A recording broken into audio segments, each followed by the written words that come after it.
All right, folks, if you want to find your way back here, are any of our remaining speakers here that want to come be a part of a Q&A, this is the perfect time to ask them questions. Also, please keep questions relevant, obviously. You know, we're not going to get in the weeds or anything here, but we really appreciate that they've came out and spent their time with us.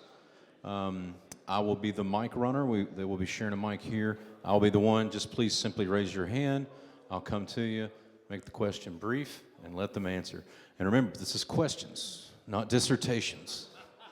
Okay? I know this is a tough room. We'll give everyone just about 30 seconds here to come back in. Another reminder, we will be doing our candidate training with Grassroots Leadership Academy tomorrow. If you want to get involved, do things, show up tomorrow morning bright and early at 9:59 because we start promptly at 10. If you have any questions, please come ask me in the far corner over there. Holy hush.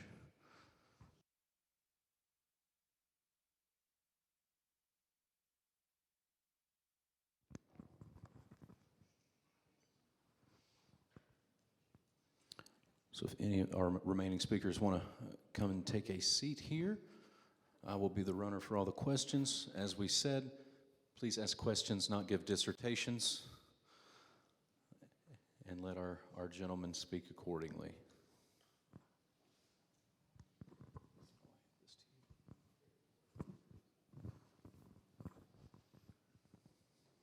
Thank you all for your patience. First question.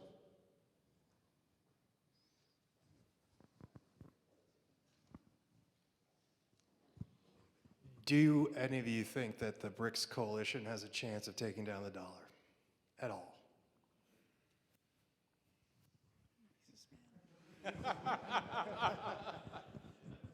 Certainly not near term.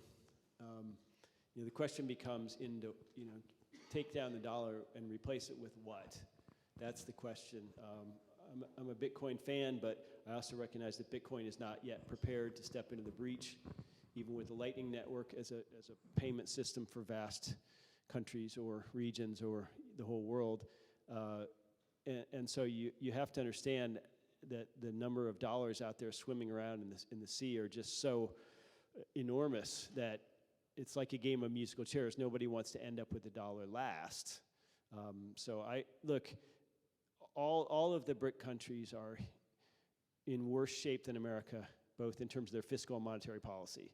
So I would say that if you're shorting the dollar or doing a currency trade against the Brazilian real or something, you better have a strong stomach.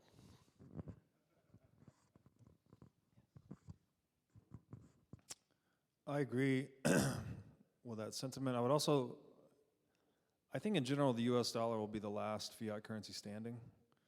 And ultimately, it is the dollar that takes itself down just by the nature of what fiat currency is, right? The incentives embedded within it. But I do think the BRICS country move, which for those of you that might not know, they're trying to do their own currency block. That's going to reduce reservation demand for the dollar, right? So that puts the Fed and the other political insiders in a position that they will have to increase the expansion of US dollar supply to keep up with the liabilities that fractional reserve banking naturally creates. So if anything, it will accelerate the debasement of the dollar. Again, I still think the US dollar is the last fiat currency standing when all is said and done, and then I think ultimately when it collapses, it all collapses into Bitcoin and physical gold. But this move is kind of a symptom of a broader move to a multipolar world where you're going to see more divisiveness among countries, currency blocks, that since it's not unipolar under just $1, global reserve standard, it'll increase the debasement of these currency blocks individually, the US dollar included. So in a nutshell, I think this is just a symptom of the fragmentation that occurs when you have a global fiat currency paradigm. Thank you very much. Did I see a hand?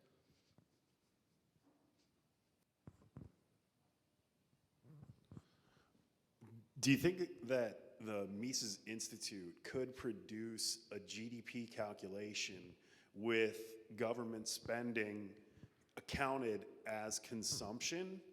And if it did, would that have some utility to some people in terms of understanding real economic growth versus bullshit BLS statistics?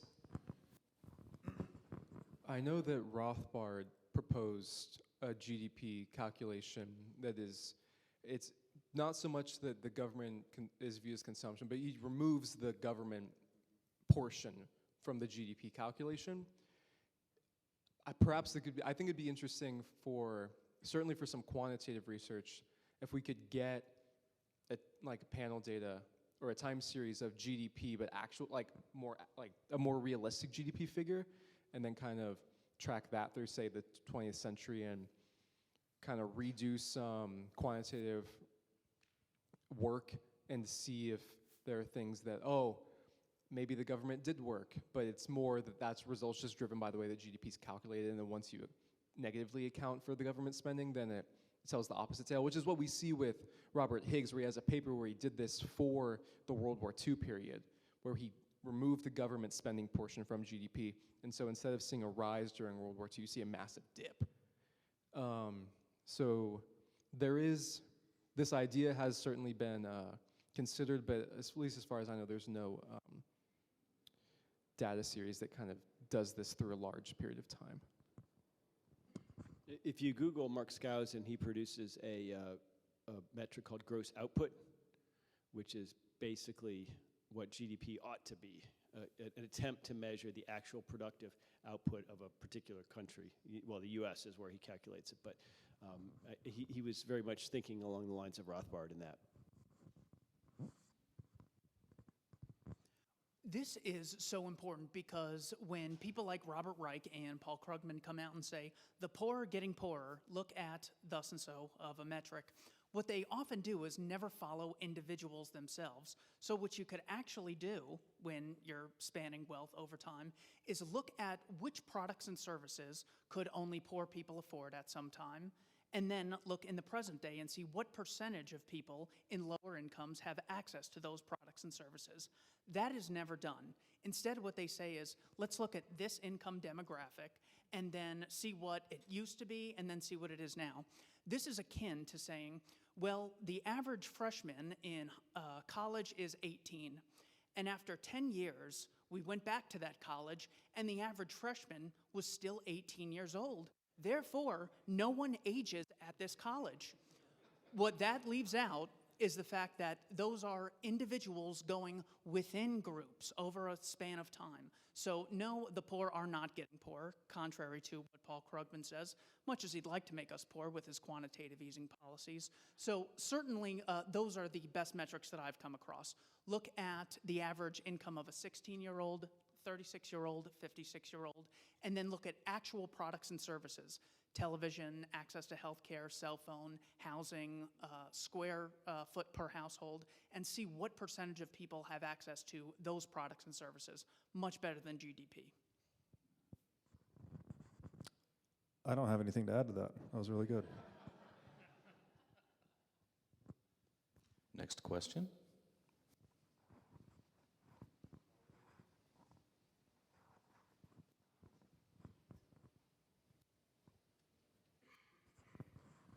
One of the morning speakers, it was talking about definitions. I forget which one of you gentlemen it was, but it raised a question about socialism and fascism. I think it was said that socialism is the definition of the means of production being owned by the state or controlled by the state. I always thought that was the definition of fascism. Would you please expand upon fascism versus socialism?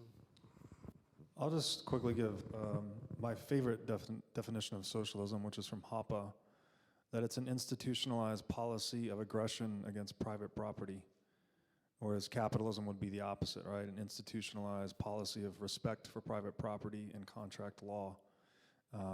And yeah, if you don't have individuals that have an ownership interest in a thing, not only does the individual not have the rights to the utility of the thing, but they also don't have the responsibility to take care of it. So there's a symmetry there that gets violated when you socialize ownership. And yeah, I think it's very problematic, and individual private ownership is the only solution. I certainly agree with Hoppe's definition, because if socialism involves a very heavy welfare state where the state takes 50% of your income, that is not them controlling the means of production. However, it is still the institutionalized aggression against private property. So Hoppe is certainly consistent when he says communism is the abolition of private property, as Marx defined it, making capitalism a social system based on the explicit recognition of contractual exchanges between private property owners. I think that gives us a much better idea of how to differentiate socialism from capitalism from communism, because even if you say, well, it's when the workers own the factors of production, as if entrepreneurs don't work, as if the people who own a business are not involved in working. Also, you can have voluntary cooperatives in a free market. So that is why I like Hoppe's definition. It's the only one that can be consistently applied. With socialism, with fascism, what you see is it maintains the veneer and the vocabulary of capitalism, but it can reach the extent to where it is de facto socialism, which is the point that Mises makes, where fascism, at least economic fascism, political fascism, who even knows what that means anymore, but at least fascism in the economic sense, the state will still let you hold on to the piece of paper that is your property title. They'll still claim that you are the owner. But what you'll see is, as was seen in Nazi Germany, where the German state is dictating your production and your prices. And so while you may have a legal claim in some kind of arbitrary sense to the means of production, it is the state that is making all of the entrepreneurial decisions with the means of production. And so I guess to amend it, it would be that socialism is when you have de jure and de facto state ownership of the means of production, and fascism would be de facto state ownership of the means of production while maintaining the vocabulary of capitalism. All right. There'll be a test at the end of this. Next question.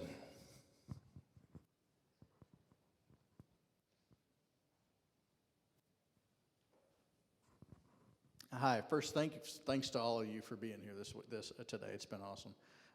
I think I've heard Jeff use the phrase post-persuasion society, or post-persuasion anyway, and I was curious if each of you could tell me if there are some areas in the culture right now, or even in your areas of expertise, that are absolutely not worth even trying to engage the culture on because the other side is too far gone, and what areas you think are good places for us to focus on, where we do have an opportunity to maybe persuade people.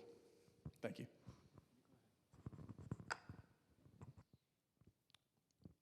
Well, it seems that if you want to avoid being canceled, you can have a really rich discussion over whether you should trans the 6-year-olds or wait till they're 9. I think that's a good area where you can maybe try and use some reason. As far as the economic profession is concerned, if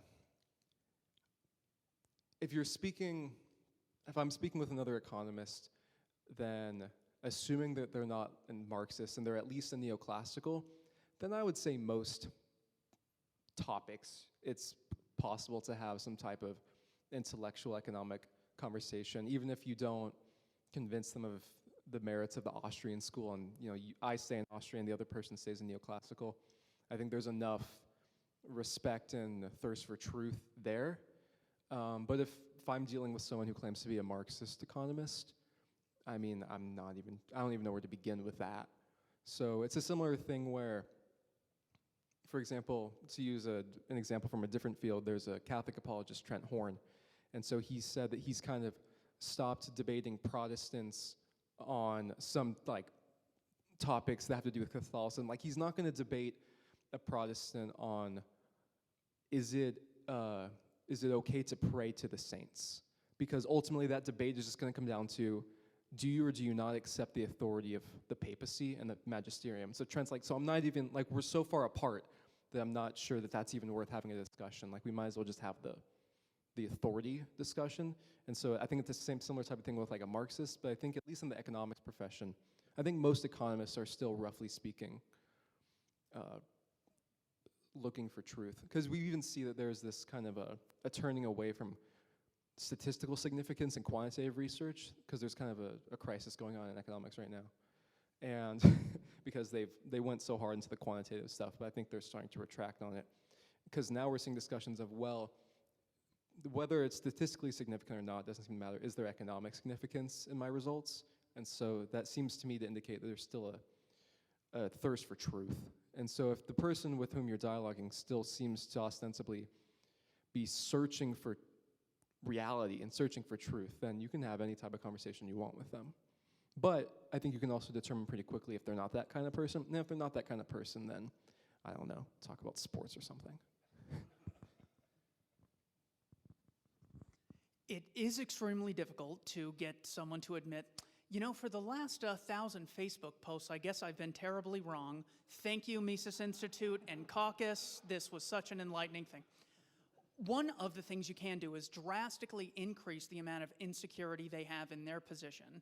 So when you ask a social justice advocate, do you have any explanation as to why black immigrants have an income 30% higher than native blacks? This is just shocking to them that they have never come across this information. Why do Asians have an average income significantly higher than white Americans? This is not part of their worldview. Or you say, men are 50% of the population, yet 95% of those in prison. Does this disparity prove sexism? Once you start asking those things, taking premises that they already believe that are completely ridiculous, they'll say things like, if you need a license to vote, this hurts the poor, and then the poor can't vote, and then they're not represented. But also, if you want to open a business, you should have to have 30 licenses. You need 10 years of schooling in this area before you're allowed to operate. So even taking their own principle and applying it to a realm which they just haven't done so before. I mean, the kidney selling thing is a great example economist Jason Brennan uses, because we have like 100,000 deaths that are completely avoidable if you allowed people to compensate others for a kidney. Gross subject, but it's still life-saving, so it's vitally important. What could you say? The my body, my choice argument is the first thing that comes to mind, and this doesn't involve killing a fetus, so it's certainly a lot better. With the anti-war discussion, I take the principle of God says thou shalt not murder, and I just don't have any double standard for Joe Biden or Nancy Pelosi. I was really glad to hear Jeff bring up the concept of consent in his talk. And I would like to think that we could focus a lot of our leverage point, I guess, on that singular topic, because it seems to resolve a lot of these other problems if people would take it very seriously. You just brought up my body, my choice. I mean, that's an expression of consent. You know, consent is the difference between slavery and a job. It's the difference between sex and rape. It's the difference between a transaction and taxation. And that's all I think we're ultimately advocating for, is just to universalize consent between human beings and have ideally zero non-consensual exchange. And I don't know that you can mount a moral argument against that, right? You know, there's no, in my mind at least, there's no excuse to use coercion that's uninitiated, right? Like there has to be some prior coercion to justify the use of coercion. So if you take that all the way down, it's like, okay, we're just trying to make the world as consensual as possible. And then if people do take that idea seriously, all of a sudden it calls into question the existence of the central bank, the existence of taxation and statism. So I don't know, maybe it's too abstract and philosophical still, and I'm struggling to find a way to concretize it. But if people would just get their head around that one simple notion that consent is ultimately all that matters in the sphere of human affairs, then I think it would unravel a lot of these other conflicts we have higher up the stack.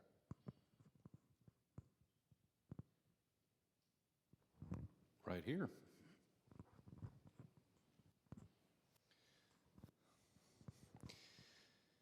In the meantime, until we finally abolish the state, should libertarians be in favor of ranked choice, otherwise known as instant runoff voting? Why or why not?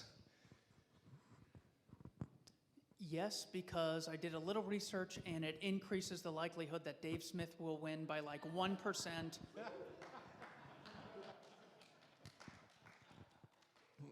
I have not looked into that deeply into the different systems. I think one thing, whatever it indicates when you compare the two different types, I think what matters is kind of what Jeff was saying is whichever one works better for promoting liberty. The objective isn't for politics to be, politics isn't this game that we need to bind ourselves and be like, well, this is the way this has been set up, so we're only going to do it this way. No, if we can manipulate it, then sure, like if that works, if that brings about liberty, then I'm okay with it. Likewise, I'm half Mexican. I would support something that said that if you're at least half Mexican, you can't vote. Fine, like whatever works to delegitimize the state and can be used to move us in that direction. For me, is fine. Which is the Mexican half? The leg part. I was decent at soccer. Yeah, I would agree. You have to view all politics, any political proposal, any political candidate, any initiative on a ballot, you have to view it from a perspective of bad faith. So the people who are proposing it probably think that it's going to help their candidates or ideas win, and the people who are opposing it probably think the opposite. I mean, ranked choice voting, I believe, and correct me if I'm wrong, I believe that that's what caught up Sarah Palin in her congressional race up in Alaska, where she was, I guess, favored or certainly had the name ID. Yes, ma'am?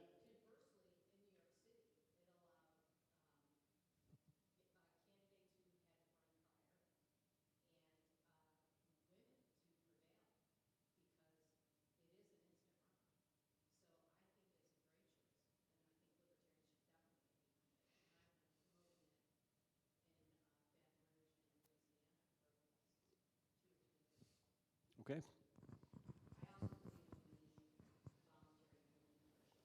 Absolutely.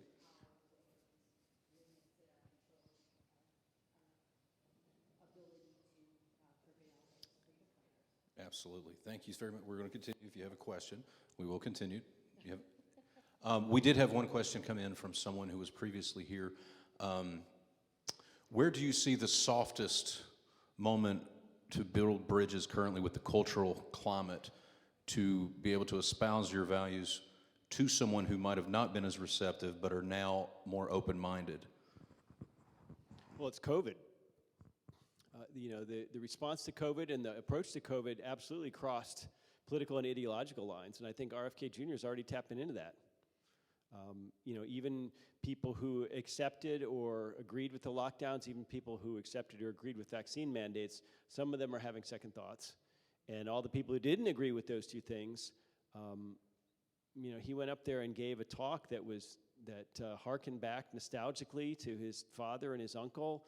I think, from my perspective anyway, Democrat and Republican have never met less in my lifetime than they meet now. Yeah, I would completely agree with that. I was thinking, I think during lunch or whatever over there, where it's still sometimes difficult when I think about like the response to COVID and the lockdowns. Like that's a thing that happened, and that's a thing that I would have never, ever guessed would have happened. And that's a thing my kids and my grandkids will ask me about all the time. Is like, what was it like living through that type of thing? And so it was such a universally experienced thing, and I think in many ways a universally bad experience thing, that as Jeff is saying, that's something that, everyone went through this. We all went through this. And it's such an easy way to be like, surely you agree some of this was a miscarriage of justice. Some of this went too far. I mean, it's only just now that even me walking around campus that I see the inverse where if it used to be, right, everyone's wearing a mask and you didn't have a choice. But it's now finally reached the point where if I do see someone still wearing a mask, like they're the extreme outlier. And I'm like, why are you still? What even, I kind of want to go up to them sometimes and be like, what is, can you explain this to me? What are you possibly doing? So I think COVID is a big one. And as an extension from COVID,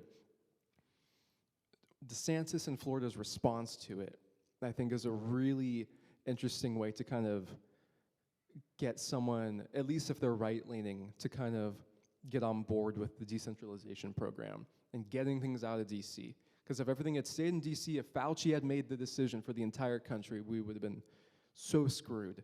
And so it's really easy to point to them and say, look at Florida, look at some of these other states that didn't lock down as much. Thank God that we had some type of decentralized network, and wouldn't it be better if that were more expansive? I was so glad to see the LPMC be involved in the Rage Against the War Machine rally in Washington, D.C. And this brought together tons of libertarians along with progressives like Max Blumenthal, Glenn Greenwald, Jimmy Dore. So Connor Freeman and I of the Libertarian Institute attended a Jimmy Dore comedy show, and we wore our Institute shirts, didn't know if it would be provocative. We got along with everyone. And the main thing that we were able to discuss was the severe danger and unnecessary conflict that the U.S. is provoking with China over Taiwan and with Russia over Ukraine. After decades and decades of being told that the great central threat is the Islamic State of Iraq and Syria, or Al-Qaeda, or maybe the Taliban, those names don't even make the headline anymore, because now it's all Putin, who hacked our election and gave us Trump, then confiscated Hunter Biden's laptop and then gave it to a Delaware facility. So all of the lies are coming clean. I also mentioned Putin is killing soldiers in Afghanistan with bounties. The progressive left, I think, is someone who we can really have a large alliance with. So Jimmy Dore opens the floor up for questions, and my hand goes up, and he calls on me, and I go, damn it, I should have thought of a question before. I thought there'd be so much competition. So I said, would you support decriminalizing all economic activity between consenting adults? Because if voting is important, monarchy's bad because it's just an imposition, but democracy's good because it reflects people's decisions. Wouldn't a much better ability to reflect your decisions be decriminalizing all capitalist acts between consenting adults?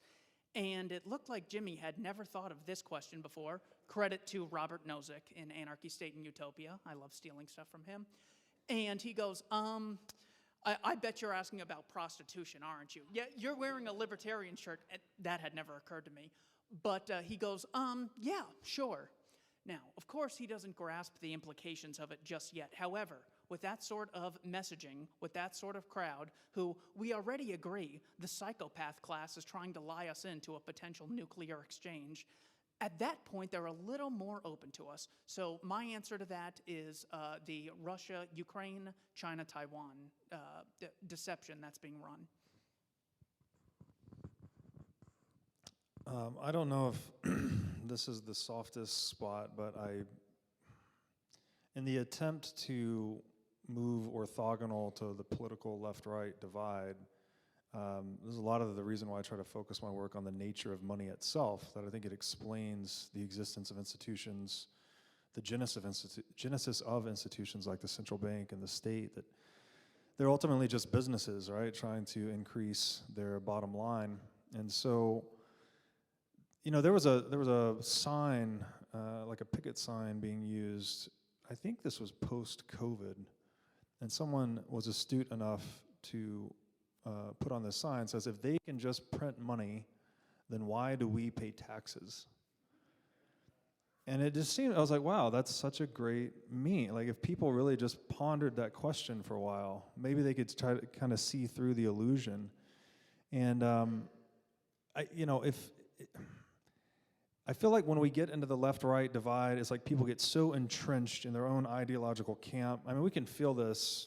You've probably felt this in your life at some point, right? Whether you're a vegan or you're into CrossFit or some other weird thing, if someone says something about it, you're like, you get real defensive, you shell up, you push back. We have this like tribal instinct to try and defend our own ideology, like we were saying about 1,000 Facebook posts, right? People, they're not likely to just reverse on these positions. But if you can get like one level deeper, it's like, well, what are the actual incentives that are causing us to establish these ideologies? I think it's a kind of a meta step in a way. And when it comes to money, it's like, okay, if you can get people thinking about that why, if they can just print money, why do we pay taxes? They start asking questions like, well, what is inflation? What is printing money? What does it mean? And then hopefully you can, it's not, again, maybe it's not the softest spot and it's not for everyone, but I think it's the most, it gives you the most revelation if you actually spend time with it and look through it. So maybe it's not for everyone, it's not like a wide net, but it's a strong leverage point. And then if you just get people through the gate to, you know, inflation is legal, counterfeiting is criminal inflation. It's, you know, it throws off all of the moral justification for a central bank, the state, et cetera. So, you know, that's what's been useful for me in my own journey. So I just hope that it's useful for others, even though it's not necessarily easy to understand per se. Wonderful. We have time for one more question. We're going to take a 10-minute recess before our debate. All right, I'm glad that Keith brought up Jimmy Dore, because I don't know if anybody knows, Jimmy Dore has 2 shows in Nashville tomorrow at 3 and 7. So if you want to see him, he's literally 20 miles from here on Zanies. But I was listening to a podcast yesterday, and they said that the Obama-McCain election was 80% in-person voting, 20% absentee ballot and stuff, things like that. And his most recent one flip-flop, 20% in-person voting, 80% absentee, mail-in, things like that. So, understanding that the third biggest party in the country is kind of under the first 2, how should we react to a situation if they're going to continue the practice of majority non-in-person voting? Maybe just the fact that they have less confidence in the elections is something we can really appreciate. We say, all right, so the Pentagon has never passed an audit, all right? Governments constantly lie about tons of things we can verify, but they're honest about the votes. If we can't even trust them with this, my heavens, shouldn't we just privatize everything? I mean, for God's sakes, we're always hearing monopolies are bad. You get worse quality and higher prices than you otherwise would. Therefore, you need government antitrust laws. Also, government should monopolize voting and compulsory education and AR-15s. So, yeah, by their own standards, we shouldn't believe a damn thing that comes out of these voting machines. But they could be telling the truth. I think it's unlikely.